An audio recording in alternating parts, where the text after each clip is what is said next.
बिस्मिल्लाहिर्रहमानिर्रहीम। अस्सलाम वालेकुम व्यूअर्स, मैं हूं आपकी दोस्त मुस्कान खान और आप देख रहे हैं मेरा यूट्यूब चैनल मुस्कान डेली कुकिंग। मैं आप सब लोगों को अपने चैनल पर वेलकम करती हूं और आज मैं आप लोगों को मुस्कान डेली कुकिंग में अफ्तारी के लिए बहुत ही ज़बरदस्त चटखारेदार स्पेशल आलू बैंगन बनाने सिखाऊंगी।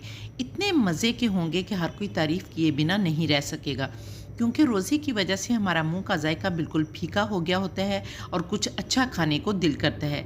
तो चलिए टाइम वेस्ट किए बगैर स्टार्ट करते हैं।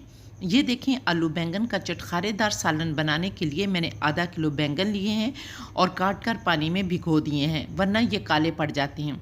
दूसरे बैंगन ख़रीदते वक्त आपने ख़ास ख्याल रखना है कि इस साइज़ से बड़े बैंगन ना हों, नहीं तो इनके अंदर बीज पके हुए होते हैं और इनका जायका भी ठीक नहीं होता। इसके साथ 1 पाव के करीब मैंने आलू लिए हैं और इस तरह से छोटे छोटे काट लिए हैं। ग्रेवी के लिए हम 1 अदद बड़े साइज़ का प्याज लेंगे, 3 अदद प्यारे से बहुत ही सुर्ख किस्म के फ्रेश टमाटर लेंगे, 2 अदद सब्ज़ मिर्च और 10-12 जवे मैंने लहसुन के लिए हैं। ये लहसुन के जवे चूँकि छोटे थे इसलिए 12 लिए हैं।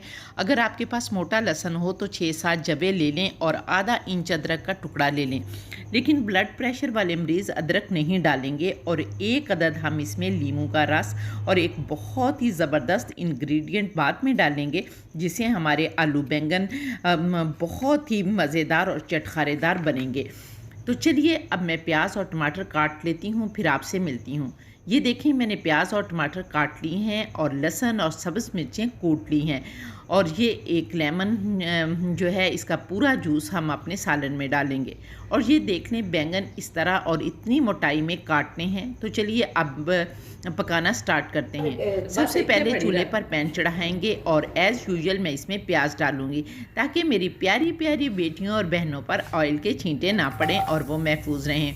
प्याज का पानी खुश्क करेंगे और फिर इसमें ऑयल डालेंगे और इन्हें इतना पकाएंगे कि ये ब्राउन ना हों, लेकिन सिर्फ सॉफ्ट हो जाएं।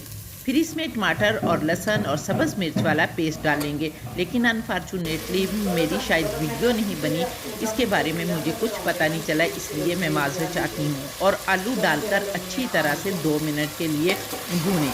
अब हम इसमें मसाला डालते हैं। सबसे पहले 1 टीस्पून नमक डालेंगे, आप अपने टेस्ट के मुताबिक नमक डाल सकती हैं। इसके बाद ½ टीस्पून हल्दी डालेंगे और इसके बाद 1 टीस्पून सुर्ख मिर्च डालेंगे, क्योंकि आपको याद होगा कि हमने 2 अदद सब्ज़ मिर्चें भी डाली हैं, लेकिन इसके बावजूद अगर आप ज़्यादा स्पाइस खाना चाहते हैं तो आप मिर्चें डाल सकते हैं।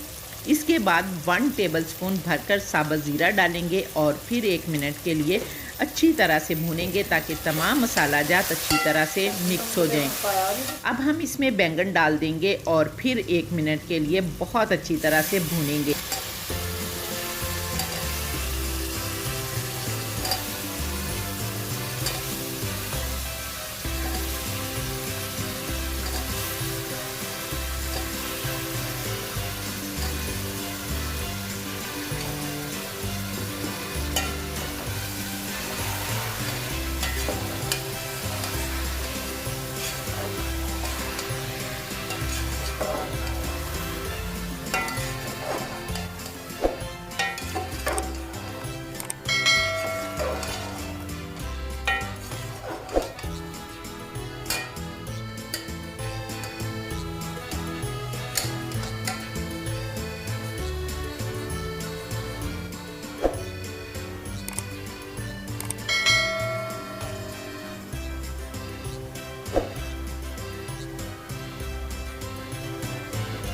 अच्छी तरह भूनने के बाद फिर हम इसमें पूरा लेमन निचोड़ देंगे।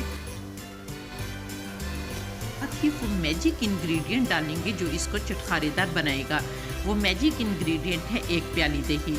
ये वो दही है जिसके अंदर हमने धनिया और पुदीने वाली चटनी डाली है और ये चटनी मैंने आपको बनाना सिखाई है। इसका लिंक मैं डिस्क्रिप्शन या आई बटन में दे दूँगी, आप लोग क्लिक करके देख सकती हैं। ये दही तय की शक्ल में फैलाना है, बिल्कुल इस तरह जिस तरह हम बिरयानी बनाते हैं और उस पर तय बा तय चीज़ें जो है वो लगाते हैं। फिर याद रहे कि आपने इसको सिर्फ दम पर पकाना है, इसमें पानी बिल्कुल नहीं डालना।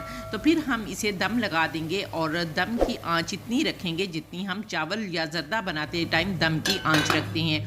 दम की आंच रखने के बाद इसे 15 मिनट के लिए दम लगा देंगे और 15 मिनट के बाद हम देखेंगे कि आया हमारा आलू बैंगन का चटखारेदार सालन तैयार है या नहीं। तो चलिए अब 15 मिनट हो चुके हैं, इसके बाद देखते हैं कि हमारा सालन तैयार हुआ या नहीं। तो ये देखें अल्हम्दुलिल्लाह हमारा सालन आलू बैंगन का चटखारेदार सालन जो है वो तैयार हो चुका है। और देखें इसकी शक्ल भी कितनी अच्छी है, इसमें से खुशबू भी बहुत अच्छी आ रही है और देखते ही मुंह में पानी आ गया है। और आप इमेजिन करें कि जब आपने रोज़ा रखा हुआ होगा और आपको शदीद तरीन भूख लगी हुई होगी, तो कुछ लोग तो चाहते हैं कि अफ्तारी ना ही मिले, खाना डायरेक्ट मिल जाए, तो उन लोगों का क्या हाल होगा। और जब आप लोग इस सालन को खाएंगे तो इंशाअल्लाह ताला उंगलियां चाटते रह जाएंगे। अगर आप ये सालन बनाएं, खाएं और आपको मज़ा आए तो प्लीज़ कमेंट करके मुझे ज़रूर बताएं कि आपको मेरा बनाया हुआ सालन या मेरी बताई हुई तरकीब आपको कैसी लगी, ताकि मेरी हौसला अफजाई हो और मैं फिर मज़ीद इस तरह की वीडियोस आप लोगों के लिए लेकर आऊँ। तो उम्मीद है आपको ये वीडियो पसंद आई होगी। अगर ऐसा है तो प्लीज़ जल्दी से मेरी वीडियो को लाइक करके अपने फैमिली फ्रेंड्स के साथ शेयर कर दें और रमज़ानुल मुबारक के इस बाबरकत महीने में मुझे भी अपनी दुआओं में याद रखें। फिर इंशाअल्लाह ताला नेक्स्ट किसी डिलीशियस रेसिपी के साथ दोबारा आपसे मुलाकात होगी। तब तक के लिए अल्लाह हाफिज़।